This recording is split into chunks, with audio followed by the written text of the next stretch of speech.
ছাত্রলীগের কুলাঙ্গারদেরকে আমরা বার্তা দিতে চাই, তোরা কান খুলে শুনে রাখ, যদি ধরতে পারি কোনো সময় কুত্তার মতো পিটাবো।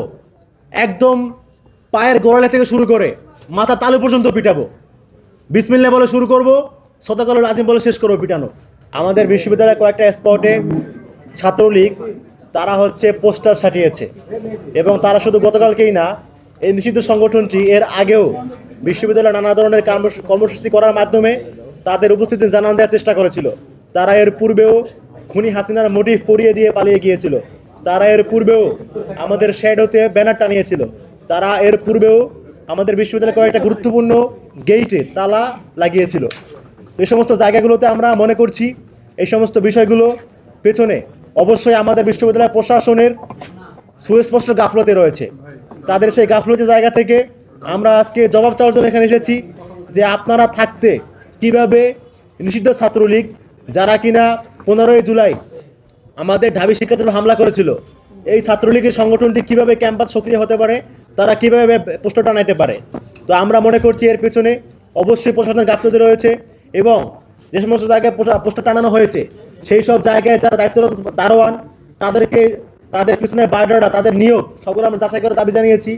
এবং বিশ্ববিদ্যালয়ের ক্যাম্পাসে শিক্ষক কর্মচারী থেকে শুরু করে যত ধরনের শ্রেণীর মানুষ রয়েছে তাদের মধ্যে যারা স্বৈরাচারের দোষর তাদেরকে চিহ্নিত করে আইনের আওতায় নিয়ে এসে দাবি জানিয়েছি।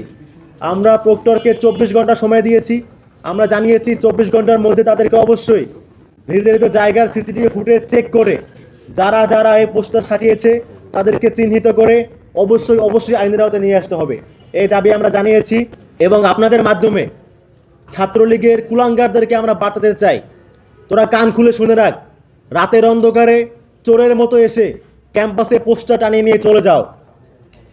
যদি ধরতে পারি কোনো সময় কুত্তার মতো পিটাবো। একদম পায়ের গোড়ালি থেকে শুরু করে মাথা তালু পর্যন্ত পিটাবো। বিসমিল্লাহ বলে শুরু করব, সদাকালুল আজিম বলে শেষ করবো পিটানো। তোদের সাথে কোনো আপোষ নাই। তোরা 15ই জুলাই আমার শিক্ষার্থীর রক্ত জড়াইছিস, তোরা 2000 মানুষকে খুন করছিস। যারা এত বড় একটা গণহত্যা সংগঠিত করার পরেও যাদের মধ্যে কোনো ধরনের অনুশোচনা নাই, তাদেরকে আমরা মানুষই মনে করি না। এরা পশুর চেয়েও নিকৃষ্ট। যারা পশুর চেয়ে নিকৃষ্ট তাদের সাথে আমরা সেই ধরনের ব্যবহার করব যেটা তারা ডিজার্ভ করে। তো আজকে মিডিয়ার মাধ্যমে তোদেরকে আমরা বলে রাখলাম, যদি ক্যাম্পাসে ধরতে পারি কোনো সময় এই ধরনের কাজকর্ম করতে আসছিস, খোদার কসম কুত্তার মতো পিটাবো। কোনো আপোষ নেই, খুনিদের সাথে কোনো আপোষ নেই কোনো। তো আপনাদের মাধ্যমে ছাত্রলীগকে এই বার্তা দিয়ে এবং বিশ্ববিদ্যালয় প্রক্টরকে, প্রশাসনকে আমরা যারা এই ধরনের কর্মকাণ্ড সংগঠিত করেছে তাদেরকে আইনের আওতায় নিয়ে এসে দাবি জানাচ্ছি।